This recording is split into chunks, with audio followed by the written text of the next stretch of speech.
Hello, everybody, and welcome back to Short Pit, a NASCAR podcast. I'm your host, Caleb Chesney. Alongside me, as usual, is my co-host, Chris Prince. Chris, how are you? Doing all right this morning, sir. Doing all right. How about you? Just peachy. Coming off of Talladega last week, Carson Hocevar getting his first career win. Obviously, a lot of people are excited about that, and we'll talk about that for sure, and what we think about all those changes that they made, if it made a difference. Our weekly awards as usual. Tyler Reddick got his extension. We'll talk about that. Jim France stepped down. We'll talk about that a little bit. Kyle Busch shits his pants and changes his shirt. We'll get into that. CW and ESPN are teaming up, and we'll preview what's going to go down at Texas. Should be a nice, short, easy, digestible show. So, without further ado, let's just dive right into it. Starting at the top with Talladega. Obviously, as I said, Carson Hocevar, your winner in the Cup Series race. Corey Day, the winner in the O'Reilly Auto Parts race. You see Jason Kelsey out there with the gas can. That was kind of cool. I did. I thought that was neat. I didn't expect him to get the win on his first race, but what an No, yeah, experience for seriously. him. Can we get him in the 48 camp? Right. Move him on over. But yeah, overall, Talladega for the weekend. A good day for the Hendrick Motorsports engine shop at the very least, and a good day for Chevy as a whole. And yeah, we can start wherever you want to start, Chris. That's all that matters sometimes, for Chevy as a whole. If our guys can't do good, right? That's how we're supposed to think, anyway. Our guys can't do good. I think we were the only ones on our team that finished. Yeah, that's fair. That's fair. So we did all right this week, I guess. But yeah, good weekend for Chevrolet. I didn't get to watch much of the O'Reilly race because I was dealing with the kiddos, but it was cool to see Corey Day get that win. I think he's got a lot of grief. Denny said it on his podcast. He was like, two of the drivers who get the most grief from their series got wins this weekend. He was like, but you could see like Corey's getting better. I don't know that he's ready. I saw some speculation like move him up now, let him get used to the Cup car. I don't think you should do that. I think that's a dumb decision after a Talladega win of all places. Let's go prove that he can win on another track. Still cool for Corey, but O'Reilly race, yeah, didn't watch much. I liked the Cup race, Hocevar winning. It could have went better. I mean, my guy was up there most of the day, so I wouldn't have complained. But P3 for Bowman the Showman, pushing that's Hocevar right. to the win. That's right. That's a good performance for him. I was watching Alex most of the race too to see where him and Chase were going to finish after the big one. Of I course, feel like they were like on top of each other for like the that entire third stage. Like they were just next to each other in the lines. They couldn't really team up like they might have wanted to. that was my thought. I was like, "There's no way." I was like, "They're just right there beside each other." So if we could just get them together, it'd be all right. But never happened. I think Denny said it right. He was racing. I think it was Cindric. He was like, and he was literally one spot in front of him. He was like, but there was no way I could go and get that spot. He was like, because the car, which I'm sure we're going to get to in a minute, but he was like, I just couldn't get that spot. He was like, so I couldn't get back on the lucky dog. It just seemed like there were still some issues on Sunday that drivers were having for Yeah, sure. Denny Hamlin went down a lot pretty quickly. Was it a pit road penalty that Yep. got him behind the 8 ball? Yes, it was speeding too fast Yeah. coming in. Yeah, it was like that first green cycle pit stop. Yeah.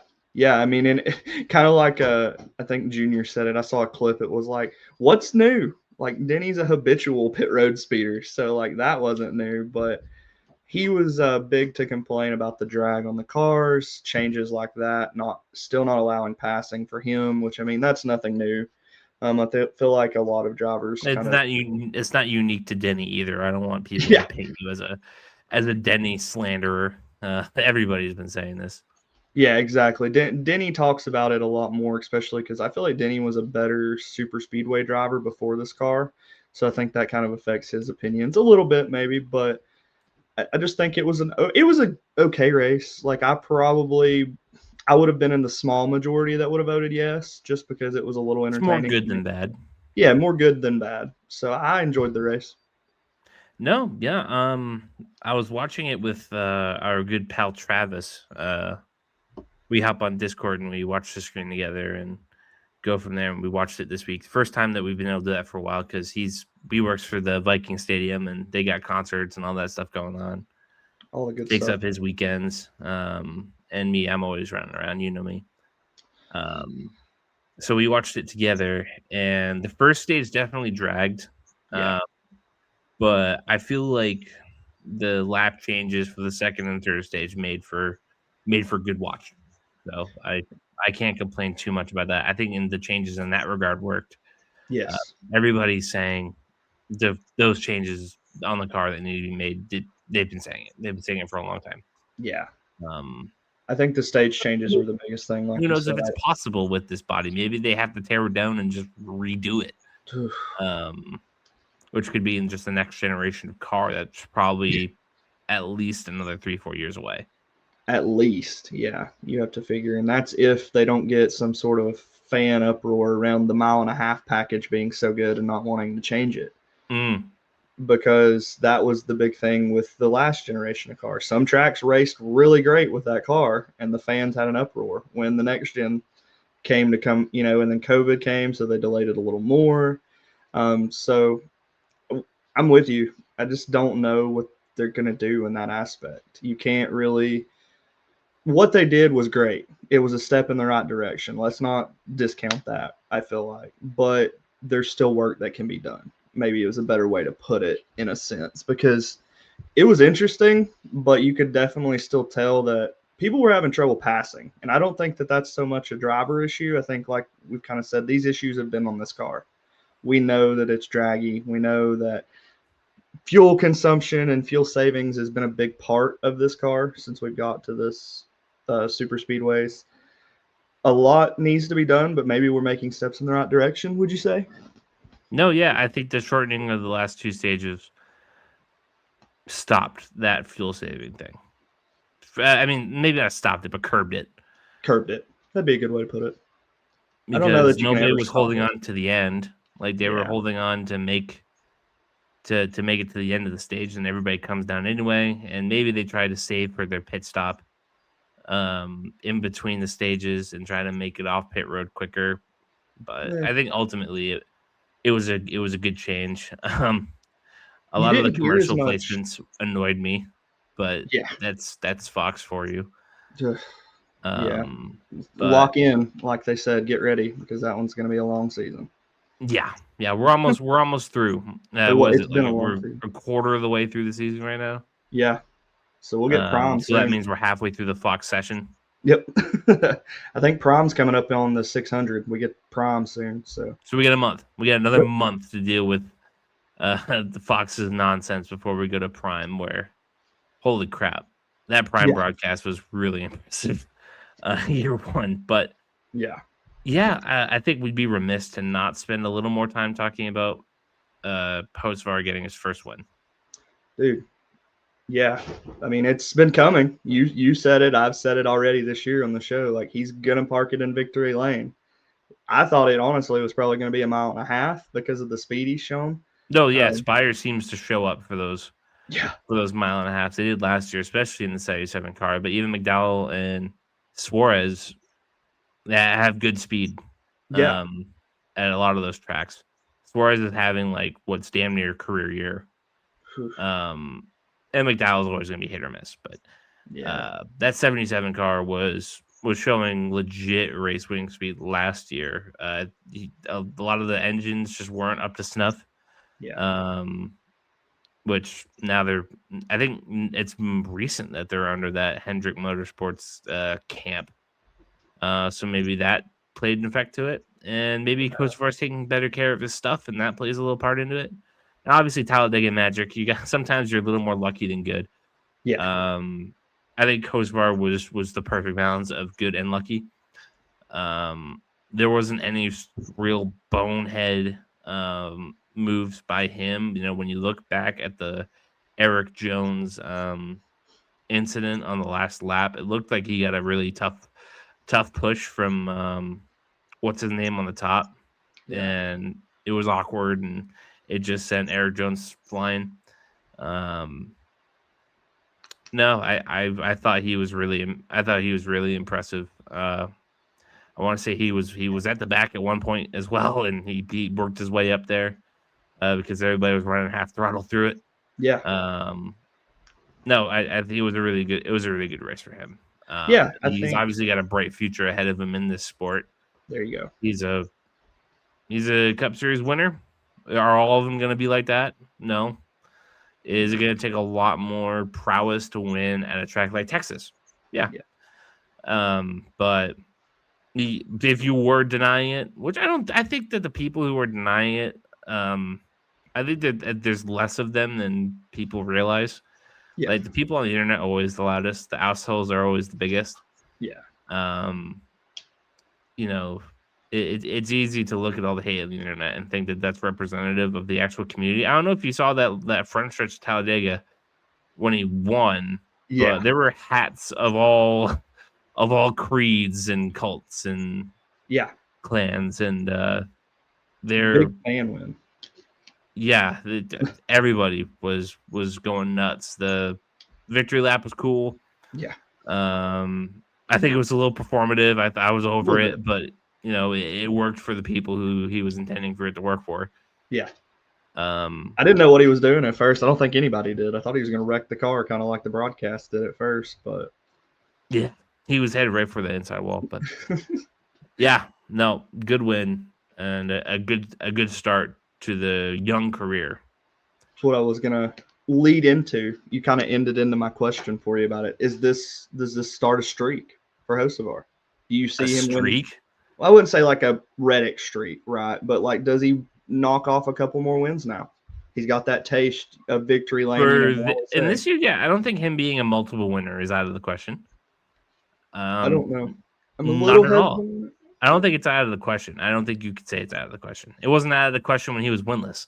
That's true. I wouldn't say a streak per se because the next two tracks are Texas and Watkins Glen. Yeah, no, I'm good there. He might be okay at Texas, but I don't see him performing super well at Watkins Glen. No, he loads road courses about as much as Denny does. Yeah, so no streak. Got it. Let's lock that in. Our luck, he'll go on a freaking winning streak now and just be like out of nowhere because we've sat here and said no. But I'm with you. I think the biggest thing that stood out to me with his celebration, other than the celebration, right, was kind of the front stretch. Like you said, I saw Hocevar hats. I saw some Larson hats. I saw all kinds of different fans on that front stretch just celebrating with him. So, like, it was a very popular win. And then Hocevar is going to Hocevar. He, like you said, it was a little performative, but it hit the fans that it was supposed to hit. And I think you're a Chase Elliott guy. You afraid that he's coming for that crown of most popular driver? Listen, he can have it at this point because I'm tired of people giving me crap about my driver not being interesting and winning the most popular driver award. So we'll go ahead and give it to him at this point. I would have gave it to Denny last year, to be honest, but I think Chase is ready to give it up. Nah. I think if he gave him truth serum, he'd be like, "Yeah, I don't want to be the most popular driver." No, I like it. I'm going to keep it forever. He wishes he had like the 48 notoriety of just like, oh God, oh yeah, he's there. He's there. Don't worry about him. He's there. All right, let's get into the weekly awards. Who was your driver of the week? Ooh, it's hard. I feel like the low hanging fruit is Hocevar. So I don't want to go that rate this week. So let's see. Give me a second. What about you? Let me look at this. Chris Buescher. Buescher. I think he was the most steady car of all of them. He was getting pushes from all sorts of manufacturers, and he was holding on tight. That thing was not. You saw Eric Jones when he was at the front, and Bowman was pushing him. Yeah, Eric Jones was all over the place. Yeah, and then you saw Buescher just smooth every time he got a push. It was his car was nails. Buescher is really solid at these tracks, and he was excellent. He was excellent today. He led 22 laps, P2 finish, was up front all freaking day. Yeah, you can't complain with that. That's my pick for driver of the week. Although honorable mention to Alex Bowman. Alex Bowman, honorable mention. I like it. Throw it out there. I'm going to give mine to a guy we kind of, well, I wouldn't say a guy because we gave him credit last week, but a team we kind of shit on a little bit last week in Trackhouse. I'm going to give it to Ross Chastain. Top 10, he got a 7th place. Like, I know he wasn't like a contender all race, but this is something that this team needs. They need some top 10s, some top 5s. You got a stage win. There you go. So I didn't pay enough attention to the stage win there, but I just thought Well, I they had the need that. standings pulled up. I looked at like, oh, he did pull out that stage 2 win. So there you go. He finished ahead of Daniel Suarez, who's been throwing some shade too to his old team there. So Ross Chastain with the top 10, and hopefully they can get things turned around now. And my terrorist of the week is Toyota, just because they can't do it at these plate races. They can't do it. You took Like them from their the bodies, actual. they can't take pushes well. Go ahead and get the award ringed up, the notification, because I did. Yeah. This is a Unanimous terrorist of the week is Toyota. yep, unanimous terrorist of the week is Toyota. Did you have that in mind before I Yes, said it, or did you just hop on the I bandwagon? did. I actually had it on my notes this morning. I was looking at it and I was like, I'm going to put Toyota as my terrorist of the week because they just can't. It's they can control the race for 2 stages and then it never fails. They can't park it in victory lane or at least finish all together like they line up. No, How I do you feel do like it? they're always like half their field is just taken out in the big one every time. Every time? It feels And like it's it comes always from the involved beginning in the too. start of it. Like Bubba Wallace, whether it was his fault or not, Right. was the pinpoint moment where everything went to shit. And That's we right. had the biggest big one of all big ones of the last like 4 years.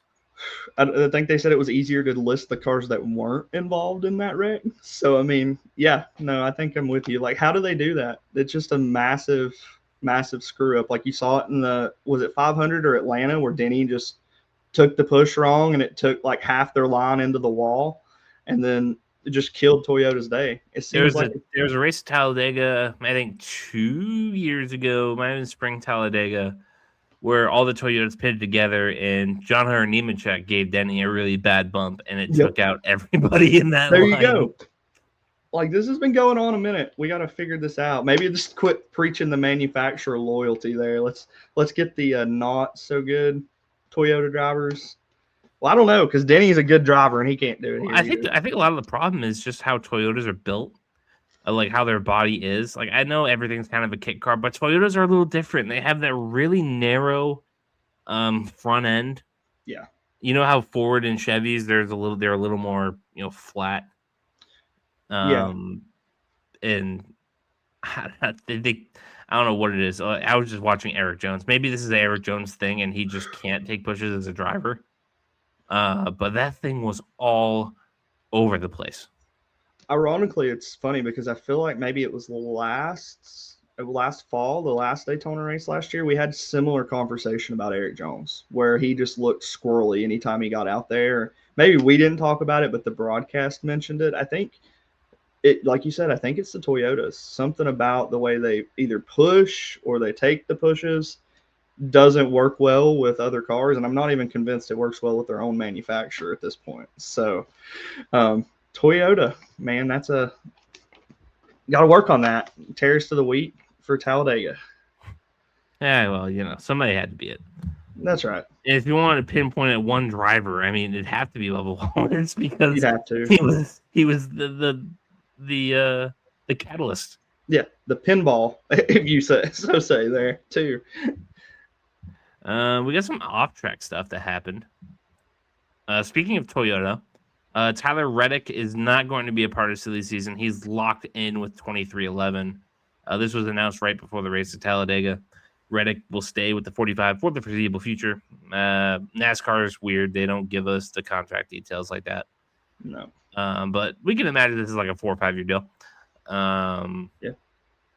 Any reactions to Reddick staying with the 45?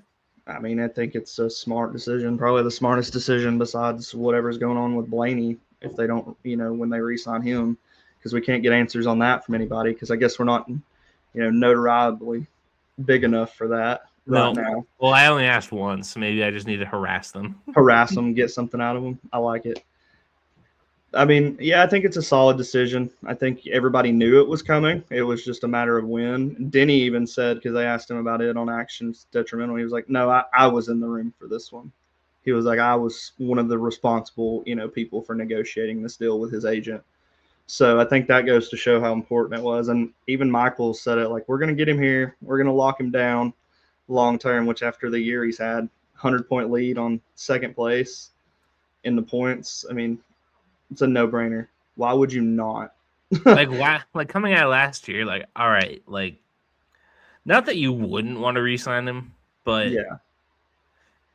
there wouldn't be that same urgency. Now that there was this urgency and they got it done pretty quick, good on them. Good business. Reddick stays with 2311. Toyota keeps what I would call their best driver on the roster. Is there a better driver for Toyotas than Denny Hamlin right now? I mean, not Denny Hamlin, Tyler Reddick. I mean, Christopher Bell has not had the wins you'd want yet. Yeah, I mean that would be the arguable guy there that I might tell you, but I'm kind of in that same boat. He's not really had the wins this year to say that. And heck, before Bristol last year when we were there, how many did he have up to that point? Like it wasn't like a frequent Like he had thing. the 3 in a row and then he just stopped, right? Yeah, just fell off. So I mean,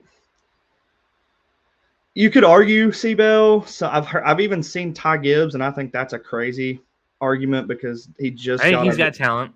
He's got talent, but I think Bell and Reddick are the top 2 Toyota drivers, and then there's kind of a gap between them and Hamlin, and then there's another gap between Hamlin and the rest.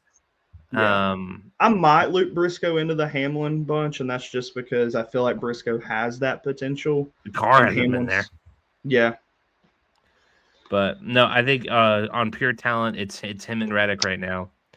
And Reddick has the wins this year, so you give him kind of the edge as far as comparisons go as we stand here today with the show to do today in 2026. Yeah. Reddick is the best driver in that camp right now. Right. I can agree with you on that. Jim France steps down as CEO of NASCAR. Steve O'Donnell, the previous president, is taking over. Ben Kennedy gets COO title. For the first time in forever, France is not in charge of NASCAR. Thoughts? I mean, I think it's been coming. I think he's been looking kind of for an out. He didn't really want to take it back over, but we had the issue with, I can't remember his son's name or nephew's name. Regardless, the last France who was in control of it had the issue that he had with behavior. He was running IMSA for NASCAR, so to take this over was a lot, I think, for him. But a lot of the things you see have kind of been his vision, like the garage 53 or 56 thing. I can't remember the number that Hendrick did. That was, him. So a lot of things have been good, but you've also seen things come out like during the lawsuit where he was talking like, oh, screw the teams. Let's just get our money. So like it makes you think Richard maybe Childress some of that. is a dumb redneck. Yeah. Exactly. Just a dumb redneck. I think negative publicity might have played into that decision. I mean, I don't know for sure. I wasn't in the room, but from what I understand, he's still going to be head of the board. So every decision is going to have to come through the board. So he's still going to have some sort of decision to be made. But I like the appointment of Steve O'Donnell. I like Steve. From what I've seen of him, the conversations I've listened to with him, he seems to be very in tune with the past drivers like juniors, Harvick's, things like that. But he also seems to like to listen to the fans. Because he was like quoted saying, he's like, nah, I'm cool with Carson's celebration. He was like, I don't think anybody's coming. So NASCAR of old might have put a stop to that. Yeah, exactly. NASCAR of old probably would have been like, no fun. We're not going to have this anymore. But I think it's good. Steve recognizes the fans matter. I saw like Kenny Wallace said something like the stands are what matters, not necessarily the TV views. If we got full stands, then we're doing something right. And I think you're going to see that probably play out more because Steve's already talked about more fan engagements at the track and how he can make that happen, stuff like that. So I was just talking to a friend of mine at the bar a couple of days ago that these track promoters just a lot of them suck. Yeah. A lot of them are really bad. Like Loudon should be way cooler than the reputation it has. I agree. I mean, I think there's a lot of lacks in the track promotions from the prime ages of the sport. Like, it's hard to not watch a classic, NASCAR race if you watch them and see the stands full from that, era. Like, what was different? Fan wise, maybe would be the question there. The obvious question, what's different race wise? Some of the big names aren't there. The car's different.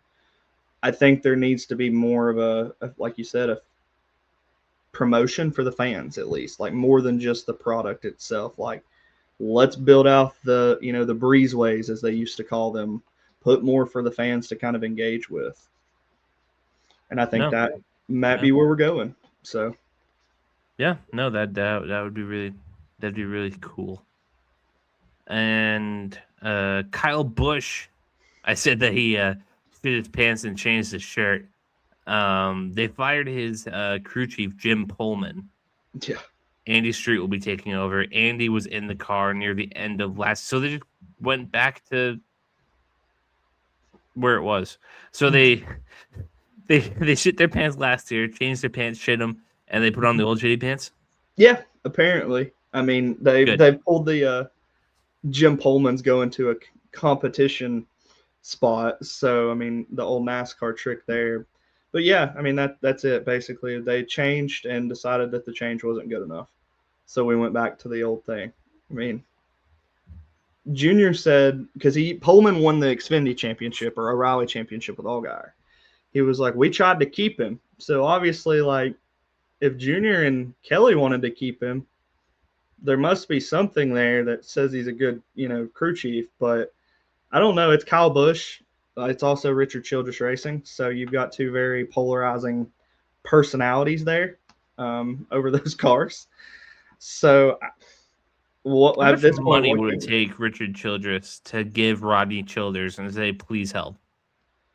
Oof, he should have done it What's already. Rodney Childers doing right now? He crew chief in the one car for Junior Motorsports. Yeah, he's working with Zilich and Quaffle. Oh, he does like that part-time car. Yeah. Yep. Not the part-time car, but you know what I mean. Yeah. Yeah, I don't know that you're gonna get him, unfortunately, because he's pretty happy. Oh yeah, no, he's definitely delighted right now. And I think he was kind of, from when he was on one of the shows last year, like when it came out that he was stepping down. Yeah. He seemed like exhausted from the Cup Series environment, exhausted with how things went with Spire, probably exhausted with the end of Stuart Haas and how shitty that end went. I think he was ready to get into a little bit more of a relaxed competitive standpoint, which is what Xfinity is. Yeah. And listen, last I checked, I don't want to say last I checked, but to my understanding, Rodney Childers is not a super young guy. No, he's been a while. He's been around for a minute since like the COT days, Tomorrow. No way. He's only 49. Okay, he's around forever. He's around for like another 20 years. We got him for another 20 years at least in the sport. I thought he was older than that. I mean, just when you hear him talk, he sounds like a freaking old man. I thought he was older than that. He's been around. He was with David Rudiman and Michael Waltrip Racing in the car of tomorrow. So, like, that's how he got his start. So I thought he was older than that, too. 49. He's younger than my dad. That's crazy. Younger than my dad, too. I guess that's what the competition of NASCAR can do to you over the years.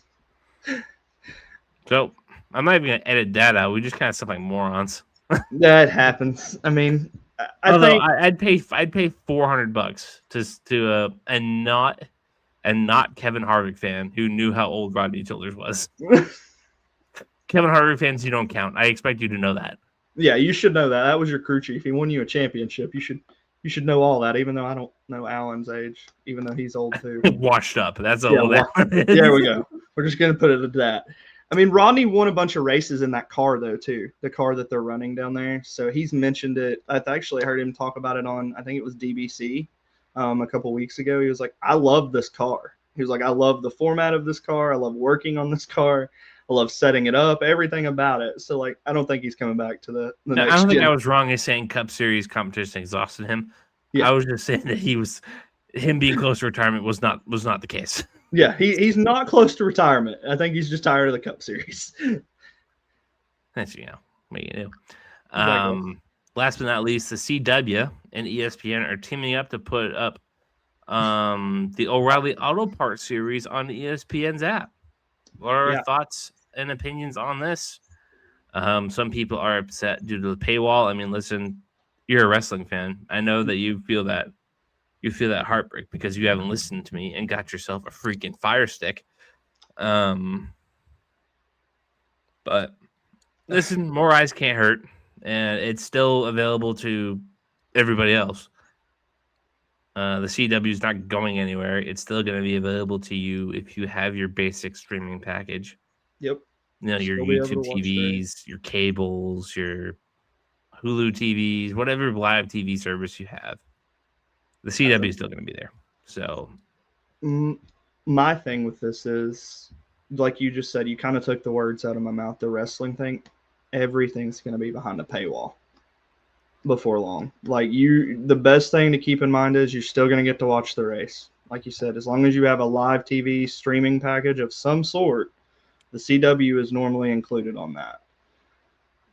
Why are we up in arms over this? Like, this is nothing new. If it's anything, just old people screaming at the sky. yeah. I mean, I get that has to be it. Like, The it's world funny. is changing, and it's everybody's problem but mine. It's everybody's problem but mine. Exactly. It's not me being stubborn. It's the world being too progressive. Too progressive. All right, John Dutton, Yellowstone over there. My dad's a big fan of that, so that goes to show you a lot. Because the world's not passing me by. I just refuse to go with it. You know. There you go. Exactly. Old man stuff. That's how it feels. Just like the older generation crying about something. I'm here for it because more eyes are on the sport, especially a younger generation of eyes too. Like, I don't think that this like pushes anything over the edge, but like the more you can do, the more places you are, the better. What's crazy to me is people are like the degradation of this series after the CUV talk last week and all that. I'm like, degradation of this series. Guys speculated like, hey, if things don't go the way we want them to in 10 years, we're going to change this body. And then this week they announced that they're going to put their stuff on the ESPN app. The degradation of the series. Like, where do you get that? Like, no, the racing is better than it's ever been. Yes. Views are up too, is the thing. Like, they're progressively going up for that series. Makes no sense to me, but whatever. I digress. I'm not an old fan in that sense, so I'm with moving forward. And if anything, I wish NASCAR would just have a streaming service at this point. You know, they used to have the Speed Channel way back when. They did. Those were good days, sir. Good days. I remember. But ESPN used to cover NASCAR too, and I heard that was horrible. That was very horrible. I think they got sick of Brad Keselowski that last year with Brad Keselowski getting drunk and winning the championship, and doing all his Sports Center interviews. I think they were like, nope, we're going to get out of NASCAR. Is that when Stephen A. decided these guys were not athletes? I guess, maybe so. He got Denny Hamlin's name wrong on his podcast. Denny Hamilton, and then he told Joey Logano he couldn't tell the difference between him and a can of paint. Yeah, that was an interview he did shortly after winning the championship in 25. So that wasn't recent. But how crazy is that to just? I mean, not to disagree. I can barely tell the difference between Joey Logano and a can of paint sometimes too. Yeah. But, I mean, let's just be honest here. But you just made yourself sound more uneducated than you already did before. I mean, listen, everybody's kind of in that Talladega Nights tunnel vision of. That's just what NASCAR is. It's outdated information, one. Yep. Two, was it ever really true? I don't know. Listen, by the definition of an athlete, NASCAR drivers are athletes. Not to dive right back into that. And Stephen A. just having no interest or information in like getting the story right, getting the argument right, investing the time into kind of having a good take and just saying it kind of just says everything you need to know about what Stephen A. does. Yeah. He's no better than Skip Bayless. Nope. He's no better than any average guy. Nope. He's no better than you and me. He just gets paid a whole lot more than you and me. A whole lot more. Yeah. Harvick said it best. Harvick said if you along the lines of what Harvick said, if you don't know enough about the sport, you shouldn't talk about it. It literally just, I know he's a hot take guy. I know that's what he gets paid for. But at the same time, like, Listen, take a hot NASCAR's take. so irrelevant. Don't talk about it. Yeah, like if it's so irrelevant, Nobody was bitching about Stephen A. not talking about NASCAR. Nobody. Not a soul. No, I could care less. Like, go back to not talking about it, Stephen A., because I'm honestly tired of seeing you in correlation with the sport that I enjoy watching. So, I mean, that's kind of my thoughts too on it. Not to get back into it too deep, but he can kick rocks on down the road somewhere. I mean, nope. It's kind of all we needed to say about that. There you go. Yeah, and I guess this is the part where we just dive right into Texas. The Truck Series race is 8 p.m. Eastern on FS1. Would that be on Friday? Yes, Friday. Very good. Some Friday night action. Yep. Kyle Busch, Carson Hocevar, and Ross Chastain all in the race. So that's going to be actually a really entertaining truck race. Yeah. And the O'Reilly Auto Parts race at 3:30 p.m. Eastern on the CW or ESPN Plus. Does that start already? I'm pretty sure. I know it's starting this year. I don't know if it's starting immediately. Yeah. But definitely on the CW, because I know that people don't know how to work streaming subscriptions. Yeah. And then the Sunday race is at 3:30 on FS1. Did you know that the F1 race in Miami is going on like a half hour after the start of the Texas race? No. Yeah. I didn't know that. It's like at the same time. Why? God, we're gonna have viewership numbers to talk about next week, I'm sure. Because F1 versus NASCAR on FS1. On FS1, like what in the world? And remember that F1 is on Apple TV. If you wanted to do what I might do and just like dual screen it, because I think the Miami race is fun. Obviously, I'll be paying attention to one way more than the other. Yeah. But I like to keep tabs. I keep tabs on F1. I want to be informed. Because I'm like Stephen A. I want to be informed on the stuff I have interest about talking about. And if F1 comes up here, I want to have an idea of what I'm talking about. There you go. So there you go. Yeah, Texas. On to Texas. Yeehaw, Tejas.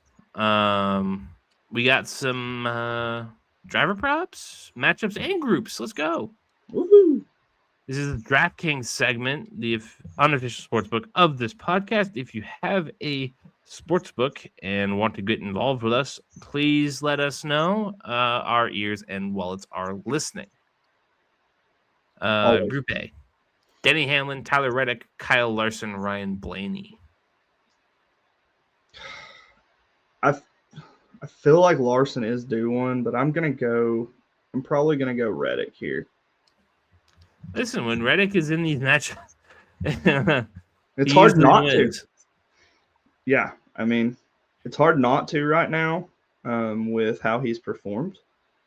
I was gonna go look. You probably have it up. His average right now. Yep, I do. I was gonna say I don't have it up. How's his average at Tejas is 12.5 over the last two races, a fourth place finish and a 21st place finish. There you go. That's not horrible. Also, P2 in both the stages last year, and then P21. So I imagine an accident must have happened. And he won here in 2022 in the fall in the RCR car. I forgot about that he won there. That was like a fuel mileage gamble, him and Austin Dillon. So I do remember that now. Yeah, give me Reddick. I think it's a safe-ish bet probably. Who's the favorite? Is it him? Denny. Interesting. Denny at plus 200, Reddick and Larson at plus 250, Blaney at plus 400. Wow. Yeah, I'll go with Reddick. Byron, Bell, Elliott, Logano. Ooh. Logano has the best average finish. But has he shown speed this year, in your opinion? I don't feel like there's been a week where everybody's like, oh, Joey Logano is contending for the win this week. Like, he's had a few where he led laps. And I could be looking over it because it's Joey Logano, so I don't keep up with him as much as I probably should in that aspect. But I'm trying to get Joey's stats here for this year. He's got 1, 2, 3 top 10s. Okay. Daytona, Martinsville, Bristol. I mean, Chase has got he's got an 8.5 average at Texas. And the win in the True. spring last year? Yeah, the year before, wasn't it? Hooters. The last Hooters win was at Texas. Yeah, 2024 spring. Yep. So, give me Chase just because the speed's been better this year. I feel like not much better, but he's consistent. Logano's consistent too, so either of them probably are going to be the better picks there. Yeah. Unless Bell just shows speed that he hasn't shown all year. Yeah. I mean, Byron is usually pretty good here as well, but he hasn't quite shown the speed in the last couple weeks. Yeah. I think I'll have to go with you with Elliott. Briscoe, Hocevar, Gibbs, Bubba. Gibbs is an interesting pick there. Plus 280. Yeah, I mean, he's not that he's got he probably doesn't have a great finishing average here if I had to guess. Neither 23, 13th, 33rd, 20th. Yeah, I mean, none of them really do. Give me Briscoe because I think he needs something to turn around here. I know he's had some good finishes, but I feel like he needs like a race where he leads some laps for a period of time. So give me Briscoe. I'm going to go Gibbs. I like it. I think this is just kind of a year where he gets kind of his feet under him in a lot of different ways. So he's not horrible at this type of racing either. Like, that's the thing. No, Texas is just a unique track that you gotta figure out. Last one. Buescher, Chastain, Keselowski, Cindric. I think Buescher's the slam dunk. Yep. I like Buescher, and if Buescher's not it, I would be surprised if Keselowski's not the top car there because he's been really running good when you don't expect it. If you put $100 with your picks, which is just Reddick, Elliott, Briscoe, Buescher, you win $10,000. If you put in Gibbs instead of Briscoe, you make $12,000. Oof. So there you go. Matchups. Keselowski versus Briscoe. I think I'll take Briscoe. Yeah, I'm gonna take Briscoe in that one. That's a Chastain or in Suarez. I'm gonna go Suarez. Yeah, I'm gonna side with Suarez on this one too. I think. Logano versus Elliott. I'll take Elliott. Yeah, Elliott. Hamlin versus Reddick. I'm gonna go Reddick because he was in the group matchup there. Yep, I'm gonna go Reddick as well. Hocevar and Gibbs. That's gonna be interesting. I'll take Gibbs because, again, Texas is a super unique track. Yeah, I mean, I'd like to say Carson's going to be competitive. But Carson's running the truck race, so never know. Could give him that. It might give him a little bit of an advantage. Yep. But I'll still take Gibbs. I'll go with you on that one. Just say Larson over Blaney, just because you never know when Blaney's engine's going to go boom. Yeah, I mean, Larson's not had the greatest of luck this year either, but same. I'm with you. Put $100 on our picks, you make $3,800. It's good wins. Okay, let's get these props in. Winners Club. Back these 2026 race winners to all finish in the top 10. Reddick, Blaney, Elliott, Hocevar to finish top 10 plus 500. I love that. Yeah, I like that a lot, actually.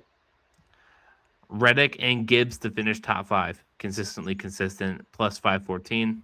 I don't know if I love that. Both top 5? Yeah, I don't know about that one. There's worse ones, but yeah. Blaney to finish top 5, Logano to finish top 10, Cindric to finish top 10, Penske power plus 1083. You lose me at Cindric. Yeah, you lost me. Yeah, I was gonna say you lost me at Cindric. I'm not a big fan of that one here. Cindric's got a P25, a P25, a P27 with an accident, and a P15. Yeah, no, I'm good. You can keep it. Although he did finish 3rd in the spring of 22, if you want to go all the way back 4 years. I'm good. I think I'll just ride without picking Austin Cindric. Hendrick ladder. Back these Hendrick Motorsports drivers to finish the ladder for Texas. Larson to finish top 3. Byron to finish top 5. Elliott to finish top 10 plus 956. Hammer that. Yeah. Byron's the only big issue there. I feel like And even then, that 24 car can show up. just show up anywhere. Hometown hero, back Chris Buescher, the native Texan, to win. Not to win, to be the top Ford. Plus 500 Buescher top Ford. I like that a lot. I think that's very much plausible. Yeah, I like that one. So yeah, that's kind of your DraftKings Sportsbook preview. Some money to be made. Some money to be lost. Yes. That's for sure. And if you ride with us, we lose a lot. Because BR keeps track of like our eliminator picks and like he plays along. Yeah. And he has a notes app. He's beaten us 3 weeks in a row. Well, okay then. He's picked the last 3 winners, actually. What? What are we missing? Seriously, he picked Reddick. He picked Hocevar at Talladega. Who's the other one? Who won Kansas? Or did Reddick win Kansas? Yeah, Reddick won Kansas. So what race was in between that I'm forgetting? We had the off week, didn't we? Then who the hell did we pick? Oh, he picked Gibbs at Bristol. Oh, okay, yeah. Well, he's gotten 1, 2, 3, 4 right. He picked Blaney. Didn't Blaney win at Phoenix? Did he win at Phoenix? Doesn't Blaney have a win? Yes. Was it at Phoenix? Let's see. I just saw that he had the win. Let's see. No, he didn't win at Phoenix. I thought. God dang. It's been a freaking year already. Who won at Phoenix? Somebody. Yeah, no, it was him. My bad. Phoenix. Okay. So, yeah, Blaney's got the win at Phoenix. Damn. Holy crap. BR is crushing us. Come on now. What in the world? Neither of us have picked a race winner yet. No, I think we're trying to eliminate some guys before we start picking those. Well, I picked William Byron, and he beat you by 1 in a meaningless Darlington run. Yeah, meaningless Darlington run. Buescher almost had it at Kansas. Almost had it. But you won last week with Todd Gilliland. Was I close? No. Oh, because Gilliland wrecked, didn't he? No, Custer wrecked. Gilliland finished. Oh, Custer. Yeah. Custer wrecked. Yeah, it wasn't close. Yeah, Todd Gilliland had an 11th place finish. Yeah, he was flirting with the top 10. That's right. So that means I have to pick Ferguson, Texas. God damn it. And good luck is all I'm gonna say.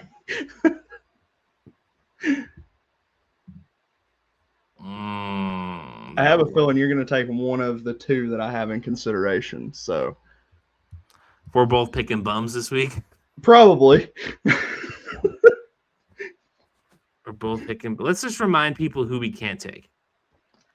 I can't take Ricky Stenhouse, Kyle Busch, Tyler Reddick, Josh Berry, Daniel Suarez, William Byron, Todd Gilliland, John Nemechek, and Buescher and Custer. You can't take Gilliland, Gregson, McDowell, Priest, Briscoe, Berry, Logano, Gibbs, and Suarez.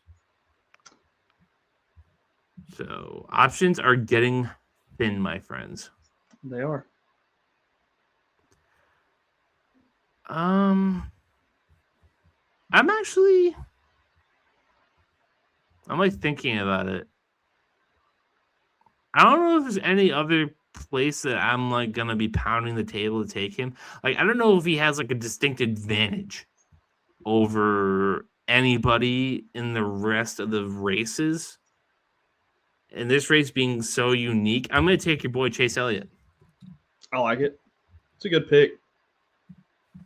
Like, I think that this is such a unique track that if you're gonna hammer down on somebody that's really good, here.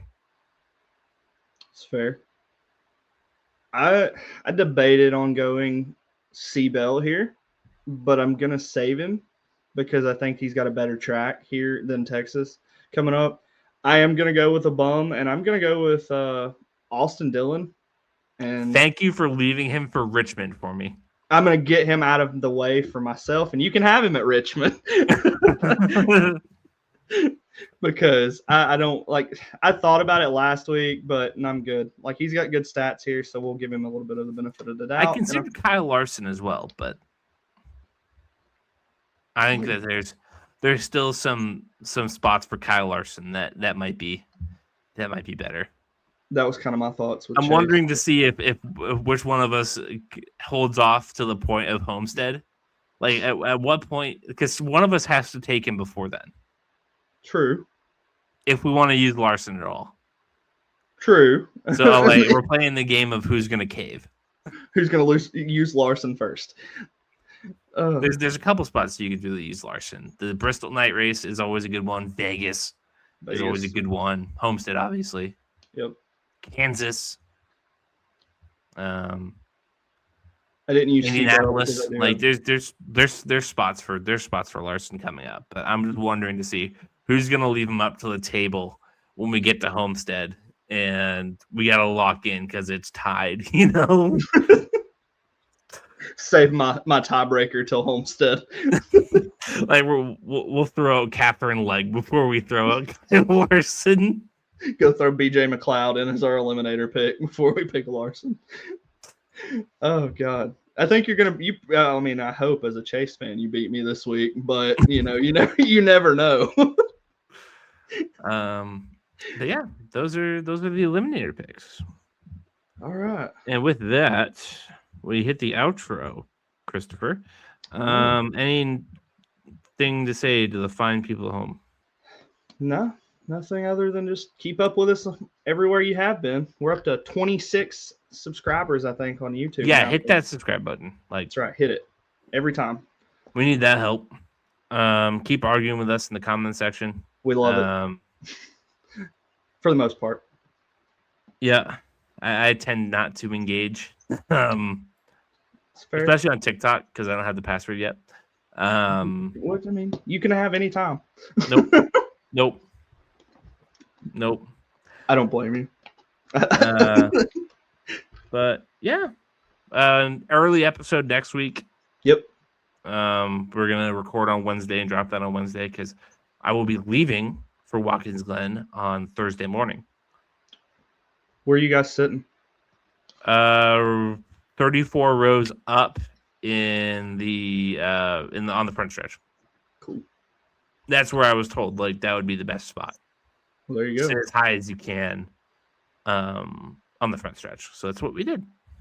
Awesome. Well, we'll be at Saturday, I think, and Sunday. So okay. Well, there you go. You'll get a good weekend of racing, hopefully.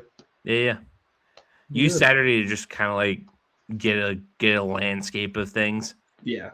And then Sunday we're just locked in. Yeah. Lock in on Sunday for sure. I think it'll be good. I think we're gonna have a good weekend of racing. I think this weekend with Texas, Grip's probably going to be up. If you're following Noah Gragson. If you're following the moon theory, yeah. The moon theory. Yeah, the Grips should be up. And it's not quite the moon theory that you'd think that Noah Gragson would have. Nope, not the blue moon theory, at least. No.